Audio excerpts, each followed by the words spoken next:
There is a fifth dimension.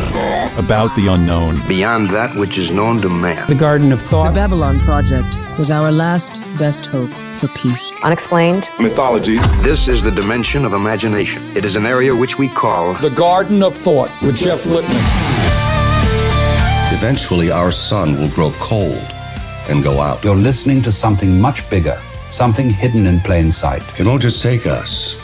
It'll take Marilyn Monroe and Lao Tzu and Einstein. All of this was for nothing unless we go to the stars. What you're about to learn will completely change the way you experience your mind, your thoughts, and yourself. Let's make sure that history never forgets the name. The Garden of Thought. Welcome, everyone, to another GOT Presents the Gospel of Thomas. And you know what that means? It means your co-host, once again, our own Mr. T, Mr. Thomas. Do you pity the fool? What's up, Thomas? I'm right back like I left something, and I brought backup. Nice. Yeah. He did bring backup. His faction member? Erstwhile faction member? I don't know. We'll explore that. The Suplex assassin himself. The hottest free agent in wrestling right now. Ranked the 25th top indie wrestler in the world. Or at least the top wrestler out of all the wrestlers, included contract wrestlers, as he was as that time. Not even better. That's so much. Thank you, Thomas. That is much better. Well, if you don't know, it's Alex Kane. How are you, Alex? I'm great. I'm happy to be here on the Gospel of Thomas. Yeah, he just made a field goal, so he scored. So big score for you, and hey, maybe some big scores coming up. Is this your first interview since becoming a free agent? Yes, it is. Wow, this is great. My bestie. We can get some gossip. Absolutely. Listen, just like the long car rides they talk about, Jeff, brother, will give you a little insight on the business. Absolutely. Well, how's it feel? Being free agent, it feels weird. It honestly feels weird, knowing that like I won't be traveling to New York on the 26th for MLW. It's still come. I'm sure someone will let you in. I'm going. I'm driving up with my wife and stepkid, meeting my former podcast partner. I believe Marie Shadows will be there with their bow. We're gonna get you some press passes. You got to remind me, like next week. That would be fantastic. What a show off I'd be. So that's great. But yeah, I mean, this is a scoop free zone unless you want to give a scoop. I mean, who are you talking to? I don't have any scoops. I wish if I had a scoop, I'd give you a scoop. He's tight-lipped. All right. Who's he talking to, Thomas? I don't know. He's talking to me sometimes. He does text me every once in a while, but is he talking to your man in New England there about playing? But I will say it will be strange in New York City, Alex Kane, because I don't think either you or I have missed the show, with the exception of some strange international shows that, one of us was not on for some strange reason. But even with throughout your entirety, you never even got hurt. I was never hurt. You were never hurt. Thankfully, knock on wood. We had no days off, and I feel like we were the only constant on the MLW roster, no matter what city and state. Oh no, that's 100%. Your streak's over. I imagine there's no one else that had a longer streak. I think up until some point it was probably like Jake, but even Jake and Hammer, everyone disappeared for at least a wedding or something. Are you calling Jacob Fatu Jake? I mean, Jacob Fatu. What would you call him? Sir. I don't know. I've earned the right. I earned the right to call him Jake. Okay. No, absolutely. You posed the question to me, so work. I wouldn't call him that. I wouldn't call him that in public around other people. I'll call him. Yeah. What is it? Brian, the photographer, was like, "You're the last one since he's started." I was the last one since he started. But yeah, pretty long tenure. I love that. Yeah, for sure. Yeah. We've been stealing paydays for years now. too many homies on the roster. Somebody had to go. Yeah, but it'll be all right. I'll be holding it down. You know where I'll be in New York. Just running fucking rough shot back and forth through. And the audience, June 26th. I'm excited to see Thomas's singles run. Who says it'll be singles run, brother? Who says I'm not going to bring in fucking my own squad of sorts? Oh, I'm down with that too. Who's to say? Especially, Northeast, just a quick shot from Philly. I know a lot of people. I know. I know who books the show, and I know how that mind works. So you might be solo. I don't give suggestions. I just show up to people. He doesn't. every now and then I ask him something. Usually I don't about wrestling, and he goes, "I don't ask those questions." I have no idea. I have no clue. I find good out soldier. at the very last minute. My gimmick is when I get there the day before, I politic like every person who's like in the office, on the show, anyone from ring crew. And I go, what do you got for me? And everyone gives me all the scoops. And then I run back and tell Alex, like, do you know this person was showing up? This is bullshit. They told me not to say anything, but I can tell you. All right, but that's how wrestling works. I don't tell the sheets though, brother. No, you don't. We had no sheets. Fuck the sheets. This might be my only opportunity where I actually talk to someone in this kind of window. So, like, aside from how does it feel, what do you do? What is the process? Do you have an agent? Do you put feelers out? Are you waiting for people to email or text or call you? Are you talking to the boys and gals that you know, or is that irrelevant? I mean, like, what's your process? You just don't care. You just like all of that, really. I mean, I do have like a booking agent, but like he's very inconsistent. He's very inconsistent, but I also don't have to pay him any money. Other than when he gets me booked. How many dates has he gotten you? Or let me just say, he hasn't gotten. If you don't want to say that, but like, how many deals do you think you've got? He hasn't got me any deals. That's the thing. He hasn't got me. Not. What is this guy just collecting emails or what? He's just collect. I guess he says he puts out feelers. He sends stuff out. Oh, that who? I could do that on my own. Promotions, podcasts. But anytime I sell a podcast that I'm going to charge them a fee, they're like, "Oh, I don't pay for interviews." I'm just like, "Okay, you're not going to do an interview with me then." Listen, everybody's got a price. Everybody's got. All right, so this booking guy who's not really a booking guy. Yeah, he's really not a booking guy. I mean, like he has like Bobby Fish. He has that one dude. I think it's Gable Stevenson's brother on his thing. He's got a few other people. I don't know if he's getting them bookings either, but. Yeah, I haven't heard anything about Damon Kemp or whatever his real name is, or what he's going by now. Yeah, but yeah, he hasn't done much for me. But I'm glad that I don't have to pay him anything. So what is his compensation then? Like, what's the consideration? I'm sure it's just commission, right? He gets a percentage or something. Yeah. He puts his own thing on top of my rate or whatever. So he gets like commission. Jeff, that's like saying that I'm the, director of ad sales for the podcast and I take 25% of every advertisement that we have. And guess what, brother? I ain't selling shit. So you're hired. My commission is 0, but my job title still holds up. You know what I mean? With that being said, this episode of the podcast is brought to you in part by Script King RX. Please check out Script King RX at scriptkingrx.com. I just came across an interesting article today, Jeff. I think you would like this, where a man dies after his inhaler jumps $500, his family say. And now his mother is suing Walgreens and Optimum RX. Listen.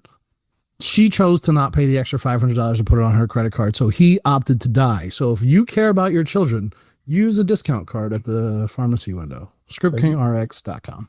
You heard it here. If you don't want to kill your children, give Thomas your money. This is a real headline. I would never make this up. This is not fake news. No, of course not. No. That's crazy. That's a little crazy. That's even crazy. It is crazy, but I know we kind of diverted, but wrestling, Jeff, unfortunately, is a lot of make a lot of connections, put out some feelers, hope things come back, and then hope when somebody needs a certain person of color, you match the description. Yep. That's usually sometimes what a lot of things. That's how I got linked up with Alex Kane. Well, you're also we can talk about that. I don't think we talked about this on this podcast. I have screenshots once upon a time from myself, and this is pre-COVID, going all the way back, probably 2017 or 18, somewhere in that area. But the title of the email to the powers that be at MLW was Black NWO. And then my email was simply, I don't know how to make this work, but we need a couple of black dudes that are just cool. And nothing ever came of this shit. Like, we would go back and forth. It never lined up. Things never worked. I would get hurt. Yada, yada, yada. I reached out one day. It was just like, what's up, guys? You're coming back. And be here on Saturday. We got something for you. And we got linked up. Me and Alex Kane never met a day before in our lives. Nope. Haven't left each other's side since, which is wacky. How about El Largo Norte Americano Negro?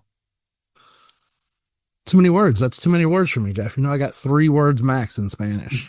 It's too I heard black. I heard large black and what medium black. I don't even know. Yeah, I was trying to make a play medium black. Yeah, we're trying to do El Grande Americano and do like something that's close to it, but not too close. El Grande Mocha, brother. El Grande Mocha. My God, Traps. that's better. It's right in front of your face, Jeff. It's right there. I'm not. Like I told you, my ideas suck, but I gave the base. You built on it. You improved it. Perfect. But I didn't come up with the Bomaye Fight Club name. Somebody else did, but that was my original idea a long That was time me. ago, where it's just like, we need just cool black dudes. Cause it was like Stokely Hathaway at the time. I was out there. There's a couple other people, and it just, we can figure something out. And, that didn't pan out, but it panned out in the long run. Just crazy. It did. So what inspired you? League that storm. Yeah.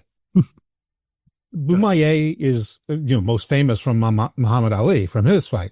Is that where the inspiration was, from the chants for the fight? Yeah. 100%.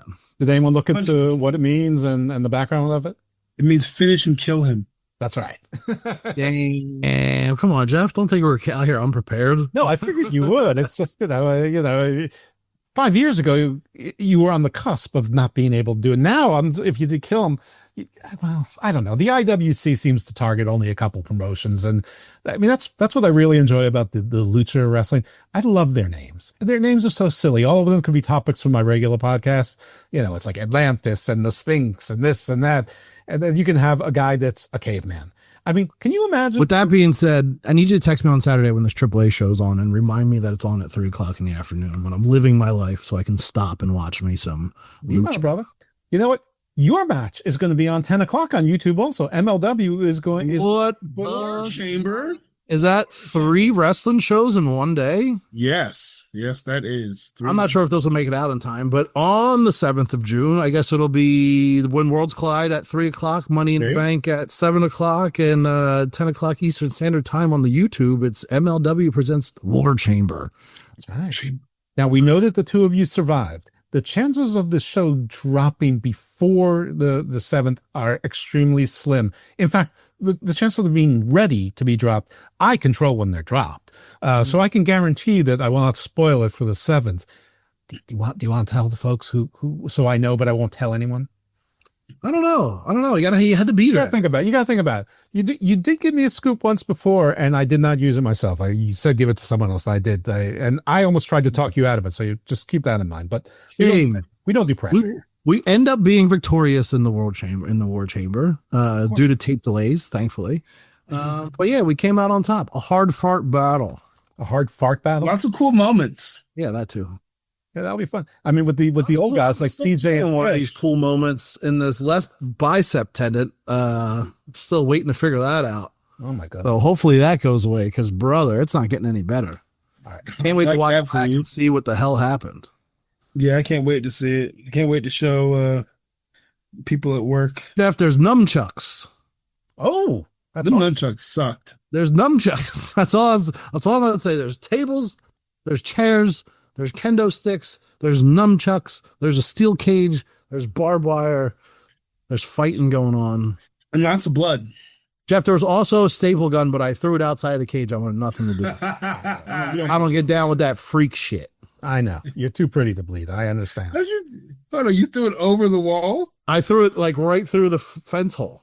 Oh, hell out of here! It was in my. How did you bag. I hit somebody in the head. No, I'm out of here, because I think I pulled the trigger in the back. Nothing came out. With my luck, it'd go right through Arn's kid's forehead or something, and I'd be like the Antichrist. But yeah, that would be bad.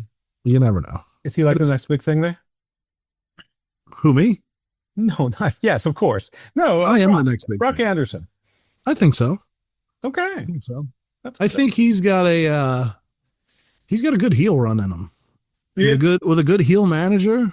I don't know who that would be. Maybe a Mr. Thomas type, but not an MSL type dude. Oh, please no.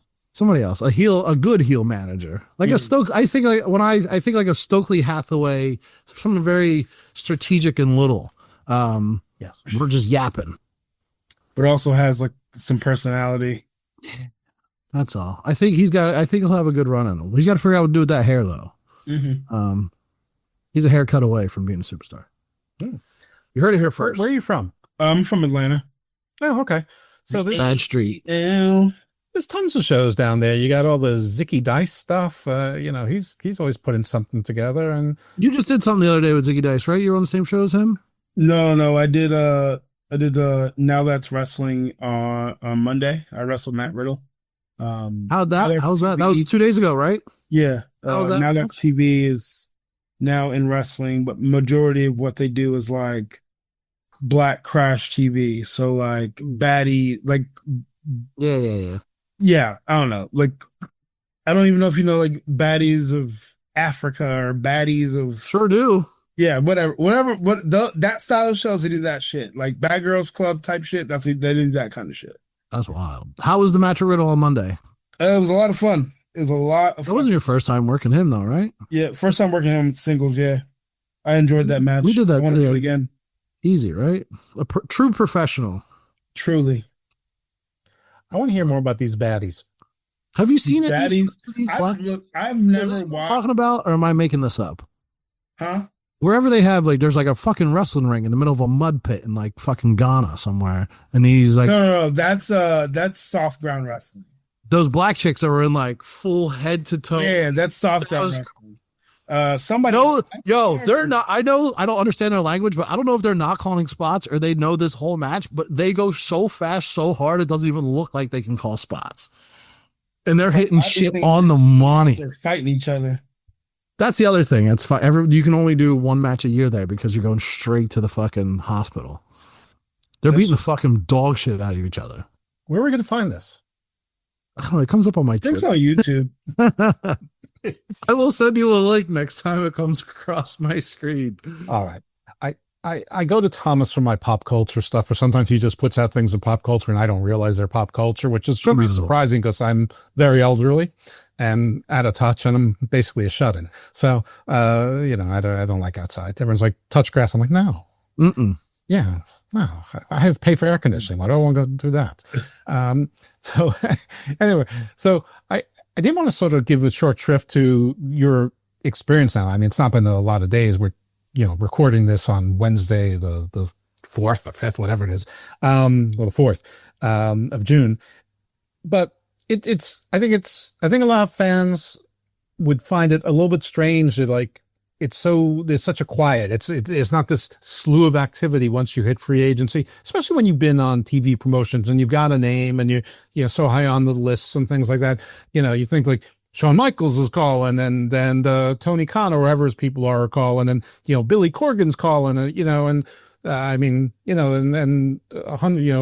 Brett Lauderdale's trying to get you on the GCW card, before someone swoops you up and whatever. And you're saying it's sort of quiet, and that's a little bit weird to me. And I don't know if it's weird to me because I don't know what the hell I'm talking about.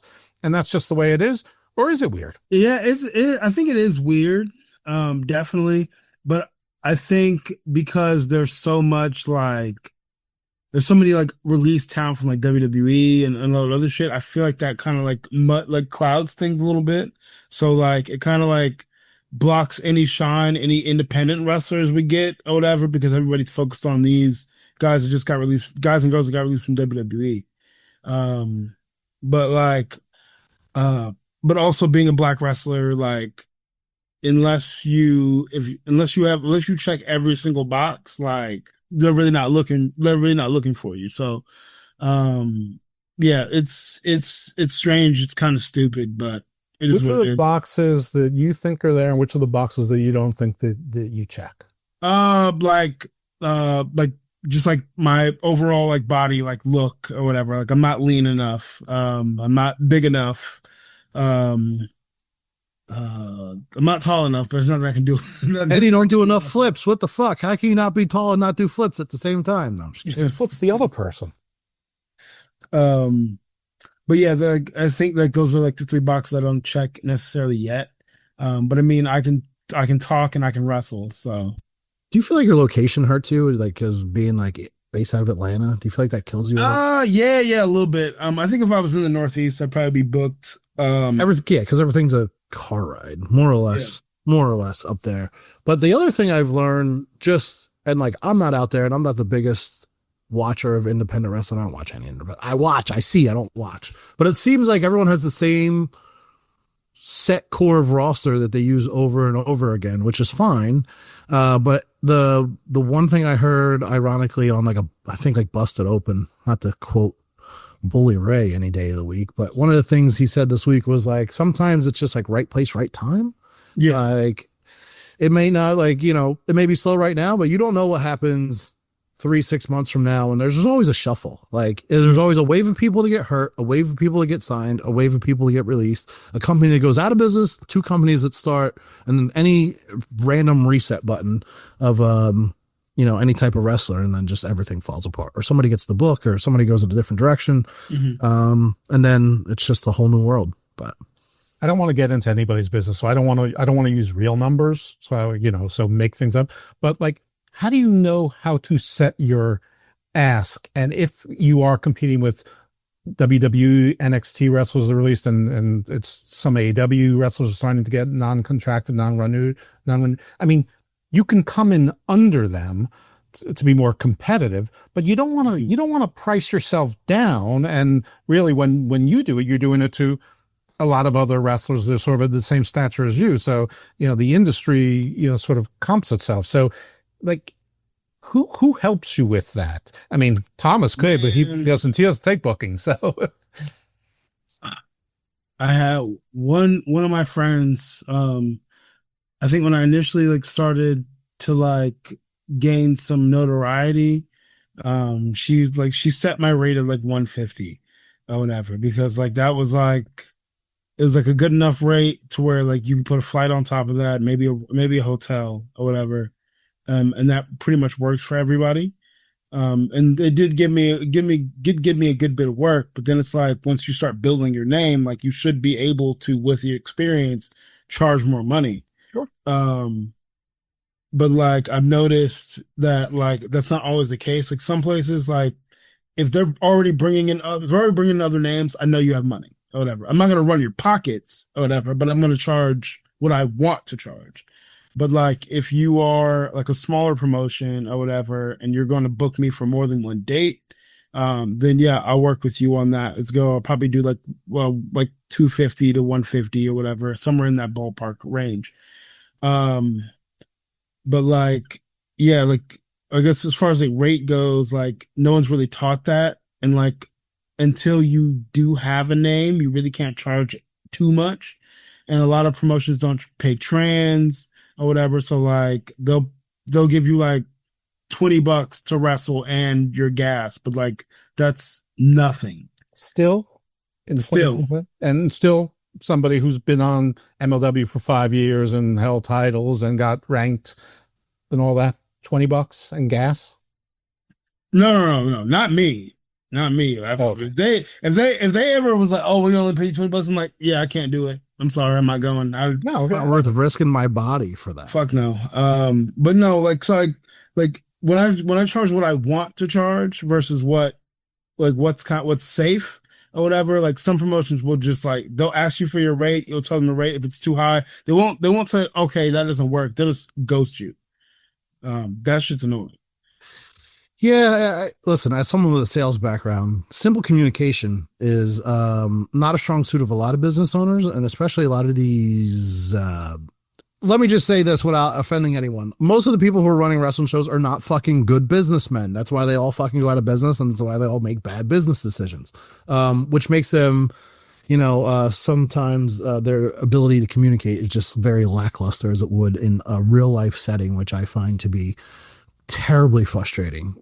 Just something as like simple as, hey, that doesn't work for me, or that doesn't work for us, or I'll keep that in mind, or it's a little high, or like there is this thing called negotiation. Like, hey, brother, can't do that, but I could do this, and maybe like, fuck, say something.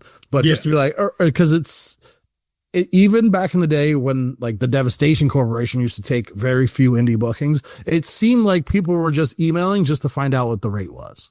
Yeah. Like, which at some point gets a little annoying. Like, are you just like, you window shopping, or you just want to tell your boys how much they should charge when they fucking, when they're doing the same promotions, or you're going to undercut us when we go to AIW, knowing that like we get this amount, and you're going to say, hey, like, hey, bro, we'll come in for less. You don't have to pay us as much.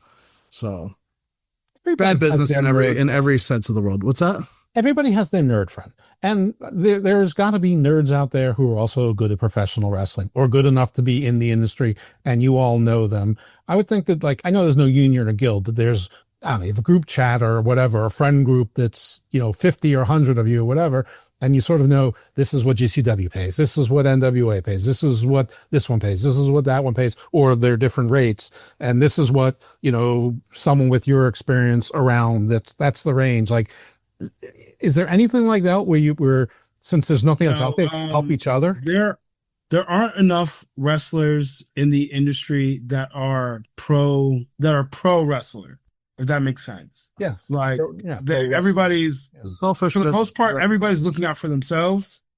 And nobody's like pro, wrestlers getting paid, but they should get paid, doing the kind of business that they need to be doing. And like, it probably wouldn't ever be like that because, especially in America, Americans are so afraid of unions anyway.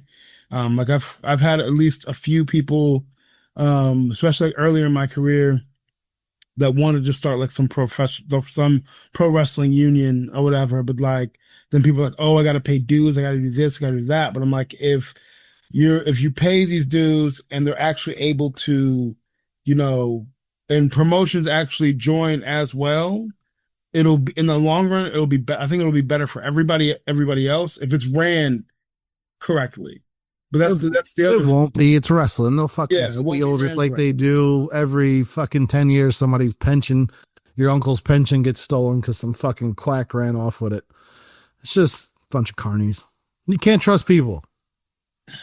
I think. All right. So in this show, we use wrestling as an icebreaker and, as a crutch. And that's not what we just did because I was generally curious because this is sort of a unique opportunity to me. But we did sort of promise you non-wrestling. I mean, you'll talk to Sean Ross Sapp or, the people at Meltzer's group and they'll ask you all the same things and 30,000 people will hear you instead of, 30 or 300 or, 1,300 or whatever, Tunes and Dust. Whatever it is, it's too small. Tell your friends, you big jerks. Always. So let's talk about some fun. And he froze. Damn, he's all frozen up. That's cool. Me? I'm frozen? You blinked for a second. That's all. We carried it. Oh my God. Thank goodness. Whew, that was close. I blinked. I want to do a Seinfeld thing. All right. Tip culture.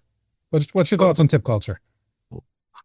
Oh, mine? I think, I definitely think, it doesn't need to be a thing, but I don't think it doesn't need to be a thing because I don't like tipping. I don't think it doesn't need to be a thing because these restaurants and these other businesses need to pay their workers, a living wage or something close to that, so they don't need to depend. That isn't garbage, and then getting tips on top of that, cool. But I think it sucks that some workers are forced to like never have a bad day at work or whatever. They have to give this exceptional service or whatever. Sometimes the shitty service is not even their fault. There's so many factors that go into that, which is crazy. Yeah. Well, I am all for tipping in sort of obvious traditional places that are for tipping. Waiters, bell people, your taxi driver, the sky cap. And, I don't mind giving spare change or a couple bucks to the baristas or Dunkin' Donuts or Cold Stone or the place. But there are industries like I'm in Maryland. So, I think the wait staff minimum wage is like $2.35 or $3.35. It's nothing. That's what I made. Which is crazy because I've paid fucking $18 for a fucking cheeseburger somewhere in, Silver Springs at a fucking place with two random names thrown together. Exactly. But the person at Chipotle, now this is Maryland, our minimum wage is $15 an hour. Damn. Great. But it's not bad. If you had two people working at Wendy's full time, that's a $60,000 a year household. And that fucking Wendy's and work at the diner. Exactly. So I'm not saying they don't deserve anything, but when you're at the I don't even see Wendy's does this, but when you're at the cash out and everything's electronic, it's like, what kind of tip would you like to give? And it starts at 18% and whatever. That to me is pushing it. I don't know if no, yeah, definitely. Oh, you got to pay gratuity. Like, fuck out of here. There's certain things I'm okay with. Like I'll tip a waitress, obviously, but like I'm not tipping for takeout. I have a strict, I only tip $5 when I get fucking Uber Eats or DoorDash. That's my fucking, you're not doing 20% of whatever my overpriced sandwich for one was. Like, I'm already paying $26 for the sandwich. I can't give you 20% of that. You're getting $5 no matter what the radius is. And if it's super close, like I should have went and got it, it's coming down to $4. But I won't tip zero. That's how you don't get your food. But anything outside the norms, like I'll tip my barber like $10. No matter what haircut is, you're getting $10. That's up from $5 pre-COVID because the money's going in his pocket anyway. So that's the other ones I'm confused about. I'm paying $50 for a fucking haircut. I got no hair on my head. That's crazy. You're only doing my beard. You know, I'm not bitching about the price, but that's what the price is. You're renting your station to a certain extent for you to like line up my beard. That's crazy. I'm already paying cash. You're not fucking, you know what I mean, and all this other shit. And while we're on it, this no tax on tips bullshit is just that. It's bullshit. They just want you to claim your money to find out how much you're fucking stealing. Yep, exactly. Sham. It's a goddamn sham. But a certain group of people aren't smart enough to see that. So. Not that I plan on diving into the big beautiful bill, but Jeff, this fucking no fucking state or federal agent can put any restrictions on AI. It seems very alarming in this bill that is very close to being passed, amongst other things in this crazy bill. Also, a budget to build a golden dome. I don't know what a golden dome is, but I don't want to pay for it, and I don't want to raise my deficit. It's gonna be a $1 trillion dictatorship. And it's like, I don't even know if it's a hard launch or a soft launch to a dictatorship, but that's what we're going toward. Oh, this is great. By the way, the Golden Dome, that's like when you watch G.I. Joe and like things came out of the ground wherever missiles were, and there were always the missile defense systems. That's so outdated. But you're just watching the rise of just like the Alcatraz. And then someone said that like, Alcatraz was on TV that night. Like, Alcatraz, people escape there. It's an ancient facility. They have high-tech, maximum security prisons now. You want to build a fucking brick building on an island somewhere? Like, I can escape. It's symbolism. It's anyway. So it looks scary. There's no tax on tips, but yeah. Shazam! I don't understand, Jeff. Last week, just here in Tampa, Florida, I went out and got a burger and a milkshake. Came with fries and with tip. A solid 20% because I won't tip over. It was $32 for just myself. And I'm wondering how much I paid for that burger and one Martin's potato roll, and why the guy who served me only gets paid $2.34 an hour when I just paid roughly $26 for a burger this fucking big and a shitty milkshake. You want to know why? White people. Well, that's in there. It's capitalism. Yeah. That's right. Let's get good old capitalism. I feel a little bit like the Lone Ranger here, where they're getting surrounded by the Dene or the Apache, and the Lone Ranger goes to Tonto. Well, we've had a good run, and Tonto goes, "What do you mean we?" What do you mean we? Who's we? Well, the joke in the 1970s was, "Who's we, white man?" Now it's funnier. That's so much better. Sorry. Yeah, I'm trying to sanitize things. I forgot that we're allowed to tell jokes again. We can. Yeah, no, I was told a few years ago that any bill that is beware of it. Now, they were talking about Build Back Better at the time, but Big Beautiful Bill, I would say, is much scarier than Build Back Better. There's a lot of shit in that one, and I suggest people to reach out to the local congressman or state representative and express your concerns immediately. The main point of it is to extend the Trump tax cuts, which are completely immoral. And if nothing else happens, don't let that happen. It's like the 1% don't need any more help. They're fine. They don't. They're really doing okay. This is the whole thing about the Trump's tax cut and tax code. And like people, like when Biden was still president, people like, oh, it's so bad. I'm like, but you know why it's so bad, right? It's because you're under the current president's, not current president as in Joe Biden, but Trump's tax plan. And like I always ask people, what tax legislation did Joe Biden pass to make this shit so bad? He didn't pass any. None. Regardless of all that, it's never helped me out. I still get fucked. People don't understand that the previous president sets the table for the next president. So if the previous president does a whole bunch of bullshit or whatever, the president that comes in after him has to deal with that shit. I'm tired of hearing that this is still Biden's economy. When does it become the current president's economy? Well, it is this current president's economy because it was the current president's economy when it was Biden's economy. Ooh, listen, I'm gonna switch this up real quick. Be in better man shape. sells $250 million of TKO stock today. Wait, that's crazy. What happened? Vince McMahon sells $250 million of TKO shares. So here comes the Vince is trying to buy WWE conspiracy. Let's start it. Vince McMahon is trying to buy WWE back. No, he's selling the shit. He's just cashing out. What's he gonna do with all his money? Pay his lawyers. I wonder. Pay his lawyers. Make another wrestling promotion. Yeah. I hope he does. Guess what, man? I'll be the first one there, fucking waving the flag. What up, Vince? I'll do anything. I'm Alex. He's got to get a call. But do you think? Remember when the Grant case was filed and the attorney said we're going to hear from lots of other victims. Now it's a year and a half later, and we haven't heard from. There's no new plaintiff, so the new victims either didn't emerge, or maybe that's why he's cashing out his stock. He's like, I don't want any more suits and arbitration clauses. I need some Momo to pay them off and to make myself feel that my bank account hasn't changed. What's next on your list?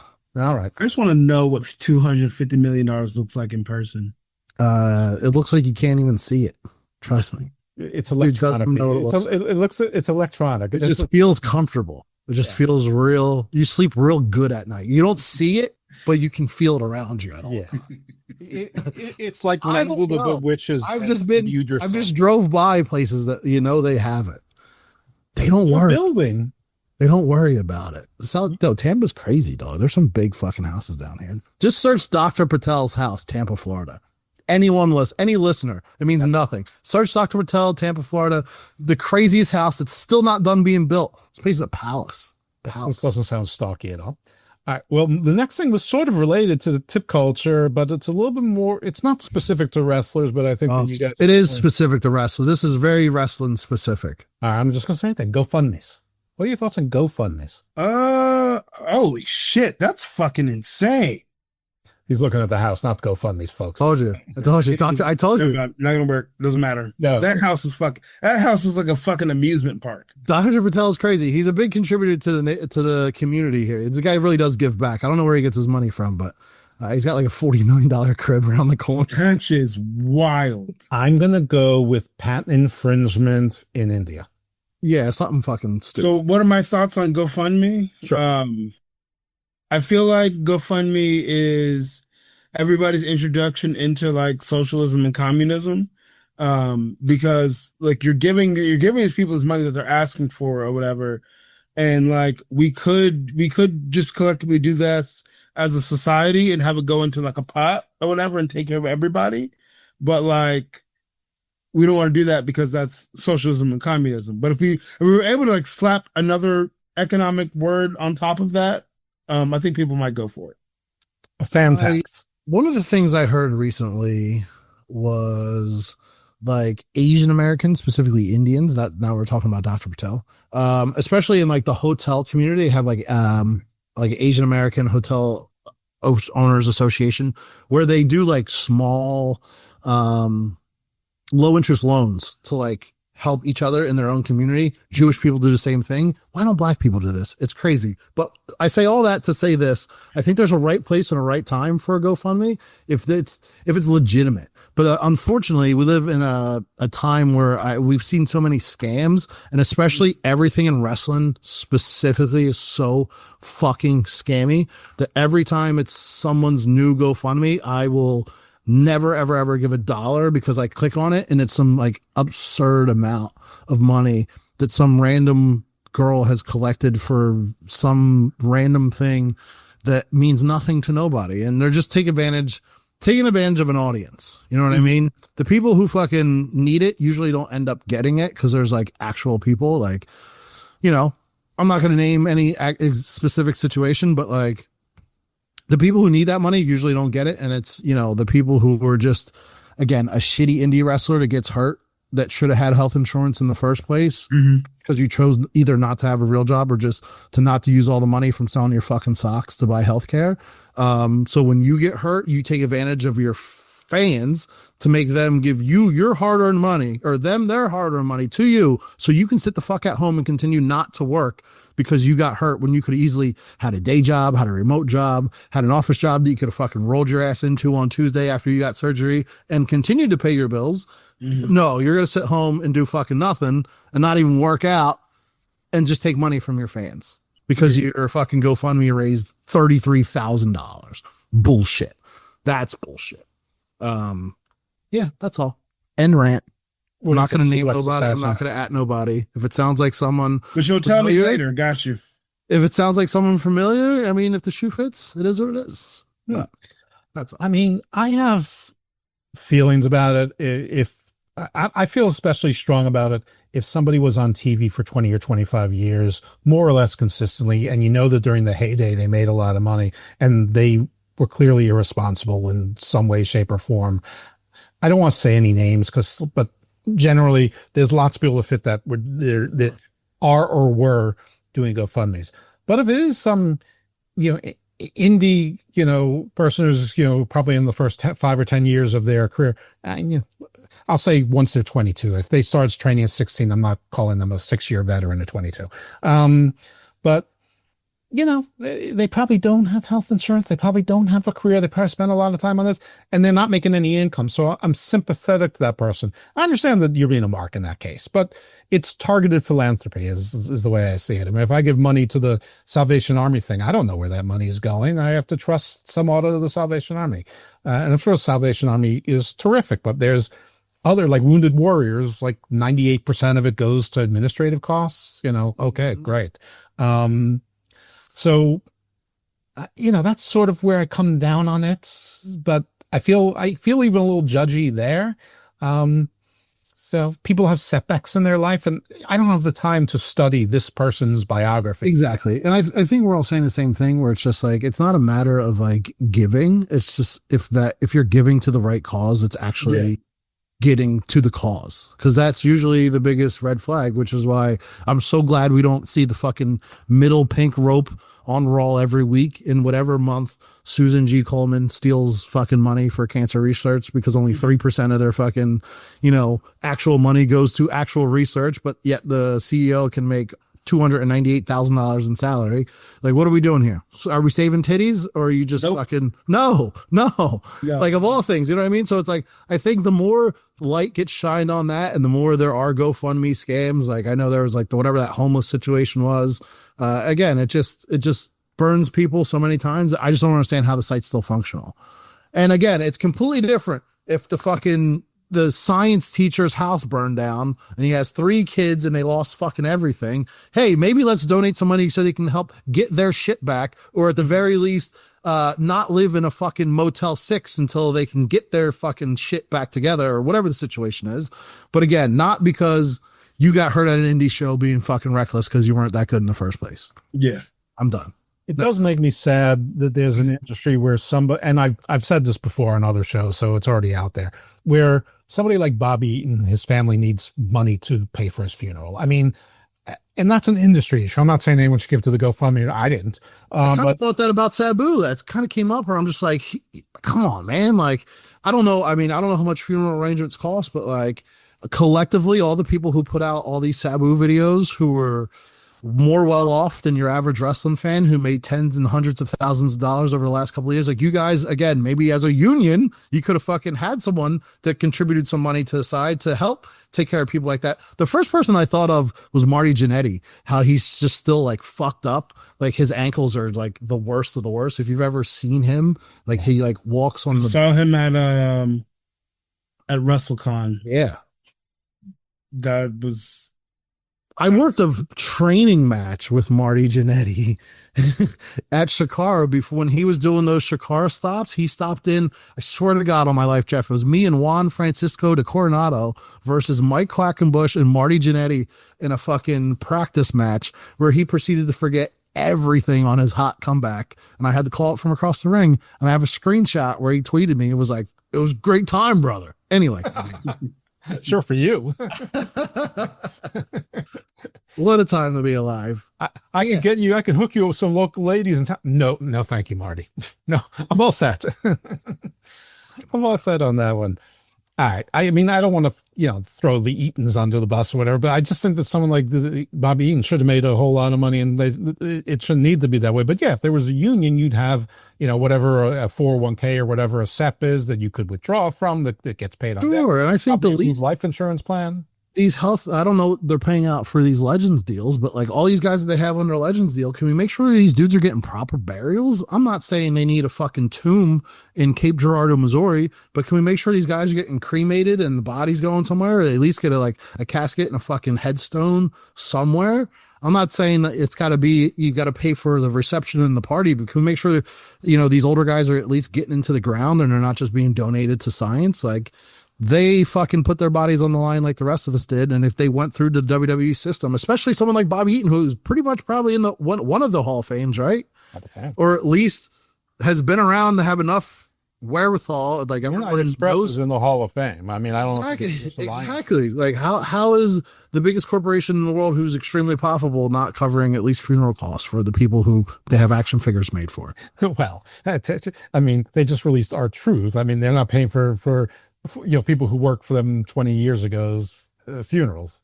Business decision, man. And we're all upset about R-Truth, but it is what it is. Dude had a good run. He'll never work another day in his life. He'll never see that man do a fucking indie show. What I don't understand is why they took the Ron Killing or the Ron Cena shirt off the. I mean, I figured that was his goodbye present. I would have bought one if I knew it wasn't going to be there the fucking next day. Like, yeah, I mean, and if they knew this was going to happen and they gave him notice, like it could have been like a Cena versus match versus title versus career match. I mean, that's booking. Yeah, so I did see that somewhere, but like the dude he got the main event. Josh Nason said it for okay. He got 4.5 minutes of the main event, but it could have been bigger. It could have been title versus career. I mean, that could have been something. I mean, I don't know. Whatever. I'm sure there's a whole lot of things that I don't know. I'm starting to hear that they offered him a contract and he rejected it, but it could have been a really shitty contract. I have no idea. But it was a bit of. That's not really the topic at hand, because I'm sure that R-Truth is good. But there's other people who were during the Monday Night Wars and were way overpaid, who have had GoFundMes and have GoFundMes. And I find that troubling. I'm not sure if I'm offended by that. I find it troubling. And again, that might be an industry thing. And I don't know. I mean, Alex, you're a communal kind of guy. So, I mean, we talked earlier about sort of almost like a spreadsheet between the wrestlers about rates and what different promotions pay and in the area and things like that. What are your thoughts about some sort of guild or unionization? It's probably more a guild kind of situation, but why has that not taken off on the guild side versus the union side, at least? I think a lot of it is, and Thomas is gonna run in interference on this, but a lot of it's just a lot of it's propaganda around unions.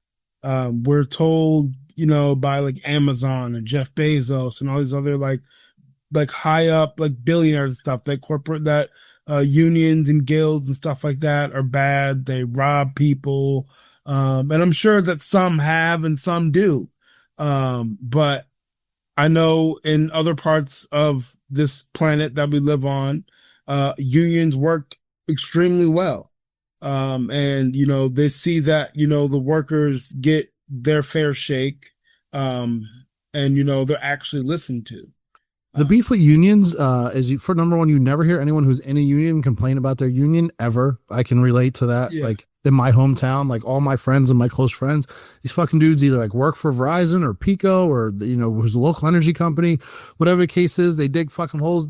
All these dudes have unions.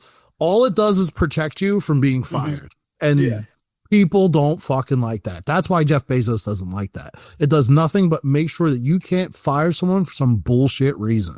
You have to they show up for work, you got to fucking pay them. They never got written up for nothing. What are you firing them for? You can't. That's the main reasons why union works, because it gives the fucking employee a little bit of power and protection, and we ain't got time for that. And you just can't cut their wages, or guess what? We'll stop fucking working. I love a good strike. Man, I love Yes, I do love a good strike. Bomaye is for the strikers. I mean, Bomaye if you gotta not go to work to get more money, motherfucker, don't go to work. But like, I hope your reps are. My dad had to do that. He works for AT&T. They had to do a strike. Yeah, my buddy too. My buddy was on Verizon. Every 3 years they would go on strike. But this contract's the first one where they got everything and they're not bitching and it's been extended and no one's complaining. I went through that shit. Same thing. My grandmother was a school bus driver. They were in a fucking union. Guess what? One day they were just like, we ain't going to work tomorrow. Take your own fucking kids. And they went back to work 2 days later with more money. Nobody was complaining. Wait, what level of school? I don't know. It's just like fucking Bristol Township School District and Levitt. I mean, like grade school, middle school, high school. Yeah, like middle school, elementary school, middle school, high school. Okay, so is your grandmother a lot tougher than you? Oh no! Oh yeah, back in the day, yeah, has since passed, but like, yeah, she was a tough cookie. She'll fuck you up. She was a no nonsense bus driver. Yeah, that's what I was trying to build to. I want to how much tougher she was. Yeah, she was the disciplinarian amongst all grandparents. But yeah, she'd fuck you up for sure. Well, it takes tough skin to deal with these dickhead kids back in like the 70s and shit. All right, I need some help from you guys because my regular show, Garden of Thought, which is where the GOT part of the Gospel of Thomas comes from. I need more topics. I don't know. I'm sort of running out of things I want to find out about and things that I want to talk to people about. So I need to search for topics instead of letting things come to me because I'm like finding self-published authors and things, and they're all lovely, but I'm in a rut. Help get me out of this rut. You're looking for some outer space shit from some non-outer space people? Sure. Outer space stuff from non-outer space people. Inner space, hollow earth, covered it. Like I need some new ideas and they don't. There has to be something inside the earth. It can be. I feel like there's life inside the earth. I don't think it's like molten lava like they say it is. I think there's a whole it's probably paradise inside the earth. I love it. I absolutely love it. Agartha, the hollow earth. It's what I was talking to someone earlier, and we were talking about paranormal versus supernatural, and where's the line in that sand? Someone very eloquently explained to me that paranormal lives with us on the same plane. The supernatural is above that. So that, this power is across, so super above. Anyway, so part of the interesting part of that was, there was the whole extra dimensions versus, the whole Fermi paradox thing about aliens and stuff like that. But I've lost my train of thought, obviously. For this is a novice now, I'm just going to admit, I don't know what the hell where I was going with that. We had a good front with aliens last year, man. Aliens were on the forefront, and they kind of just thought that was going to pop up and be like, yo, what up? Everyone thought Trump was going to unlock all these files and expose the truth, and we ain't got no answers, man. We got down there. There's a congresswoman named, her last name is Luna. I think it's a hyphenated name. Nice looking woman, young, and every week she says that she's going to make a big announcement, and she never made the big announcement. Now she's gone side. She's also sort of famous because she teamed up with a Democratic congresswoman so that she could bring her baby on the Congress floor. Like I would like to team up with her, my friend. What state is this? Florida. I think she's one of yours. She's here. Oh my goodness. You could be a constituent. What's her name? Her name is Anna Paulina Luna. Exactly. There you go. She checks a lot of boxes. I love her. I will vote for her. That's not true. I'm registered to vote in Pennsylvania, so I will not be voting for her. But could she be the good manager for the team we were talking about earlier? Let's see what her degree is in. I'm not sure what she went to college for. Folks, you're not going to get this kind of nonsense inside any place else. I'm sure she's a great gal. I don't know if I trust her with my freedom, but she does a lot of things. Oh, good for her. Well, she's one on 435, so you don't have to worry too much. She looks like trouble, man. She is trouble. She's definitely trouble. She's a Republican. Oh, she's so a Republican. I'd have to know what kind of Republican she is. I mean, she's in the Air Force. Is she a Republican or is worst type of Florida Republican's the worst of the worst? Yeah, well, she's hot. She's a hot Republican. That's she's a hot Republican. I guess she can't be MAGA because all the MAGA chicks is ugly. She's super MAGA. I mean, she's not the children of the corn like those scary blonde ladies that they keep finding that I didn't think existed in the real world, but apparently do. But the two of these guys, none of you can say this, but they are very much scrolling and looking at their screens and trying. I'm back. I was actually reading Trump's tweet to her, which I found very creepy. But okay, well, sure. Well, what was it like? Let's see. Congresswoman, I'll read it out loud for you. Congresswoman Anna Paulina Luna is an incredible advocate. Capital A for advocate for some reason, but I'm not going to get into the grammar police here. For the great people of the Florida's 13th congressional district, and is America's first patriot who fights tirelessly to grow the economy, cut taxes, capital S, secure our capital B borders, capital E and capital M migrants, crimes, support, and our military vets. Always protects under siege to the Second Amendment, restore America, energy dominance. Anna Paula Luna is a MAGA warrior and a Capitals winner. Okay. My complete and total endorsement for re-election. Well, there you go, Kane. She is a MAGA winner. He looks disgruntled. She was like a 9. Now she's a 3. Oh no! Still a prime number though. She's a 3. She's a 10, but she's a 3. Pro-life.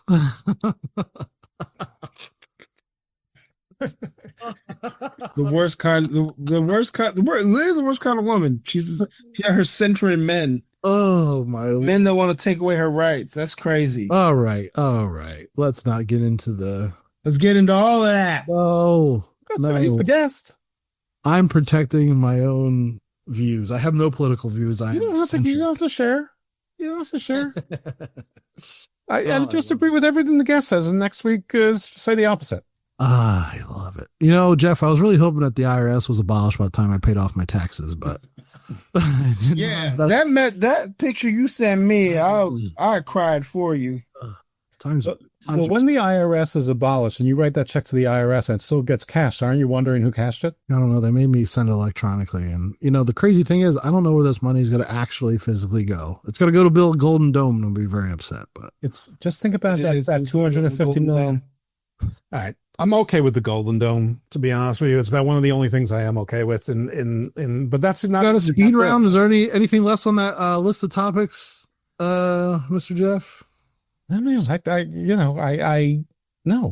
and I forgot the one thing I was going to talk about. I lost my train of thought there, which is embarrassing. But I'm going to take my Genko and do my brain exercises and find a nap or something. Some brain exercises. That's just white man code for he's got to read before he goes to bed. Nothing like that. Yeah, well, I have to watch Evolve and read a little bit. Just gotta read a couple chapters for. Well, I cover Evolve, so I've got to watch Evolve also. Before I hit the hay. Is Wednesday the night they come on TV? I don't know if you're gonna take this as a compliment or not, but Jeff, you look a little bit like Gabe Sapolsky, just a little bit.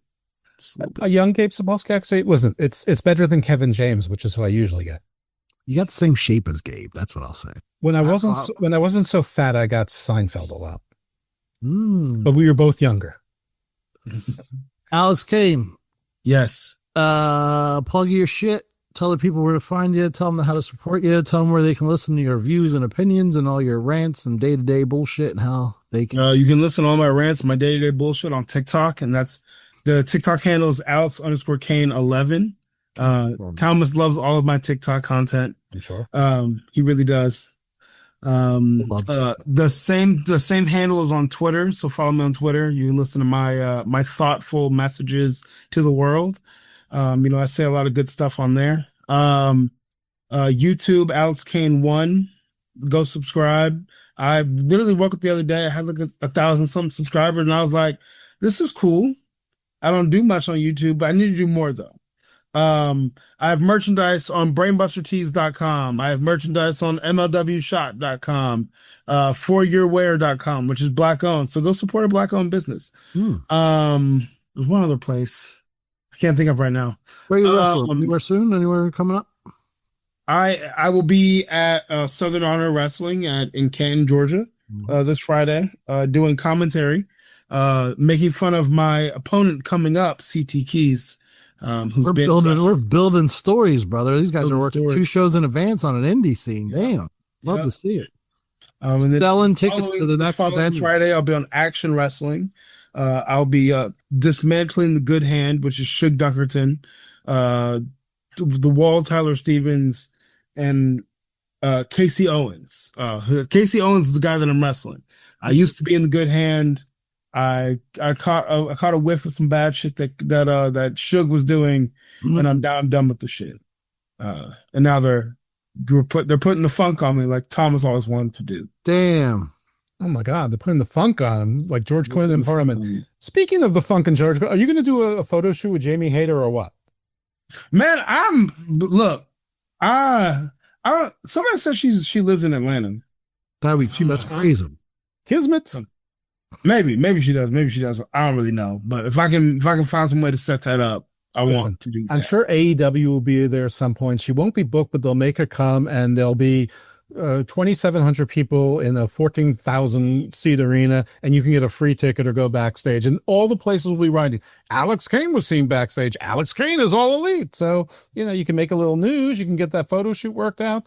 I'm about to I should be your agent. That needs to come to Atlanta. Just let me be backstage. You need an old Jewish guy to be your agent. Maybe let me wrestle a match. Maybe not. Who knows? Just don't squash me. Yeah, don't squash him. Well, unless you're a Big Trouble Ben Bishop. I love him. I love him so much. Yeah, he's a good guy. We like him, but nobody should tell him that we like him. Somebody told him that he sucks, that he can't wrestle, and then they saw his match and they said, yeah, you got a great look, great size, and you can work, but you still shouldn't be in this business. I'm like, which part of Three Strikes don't you understand? Damn. Brutal out here. Yeah, that was brutal. That was tough. It was rough. The internet is tough out there, fellas. But you all know that Thomas doesn't play that nonsense. Alex, if you're in New York in June to see your old mates there, you can join us for our witty repartee and fun times that we're going to have. Thomas is going to be doing vodka shots off Ukrainian prostitutes. No. I will literally be in New York. I'll be in Brooklyn the weekend before that, actually. You should just stick around. Jobber Tears, Jobber Slam. That's what it is. I'm wrestling Carter Black, or who you used to be Mysterious Q. Booker T guy. I remember Mysterious Q. Yeah, it's going to be fire. Nice. Very good. For sure. Everybody, you know the deal. Check out MLW, MLW.com. Check out the War Chamber. Watch my last match on Saturday. After June 7th. Watch War Chamber for free on YouTube. Same day as Money in the Bank. MLWshop.com. Support some shit. That's all. Absolutely. We'll be in New York City, June 26th. Summer of the Beast. Sells out. Summer of the Beast. My match is yet to be announced, per usual, so come show up. I'll be there. Jeff will be there too. Yeah, Jeff will be there too. Alex Kane will not be there, unfortunately. You might be there with my lovely wife. You can actually see her in person. So Bomaye is for the people and Bomaye is for La Sicaria. All right, everyone. Alex, thanks so much for joining us. Thank you for letting us be your first interview as a free agent and entertain us with some wrestling nonsense and other stuff, which may or may not have been nonsense. Certainly some of it wasn't. And good luck out there. Hopefully those phones will start ringing and you'll start getting those important emails, and maybe that agent is really doing something, planting some seeds, and some stuff will grow. But we'll be keeping track of it, and I know you'll be talking to Thomas. So, yeah, very good. Thomas, you said where you're going to be. Alex, you got a sign off or a little promo that you want to cut for the folks? No, just want to say Bomaye is for the people and Bomaye is forever. Happy Pride Month. Happy Pride Month. Later. Pride Month, everyone. Check out more episodes of Garden of Thought with Mr. Thomas and Jeff Littman on the Wrestling Soup Network every week.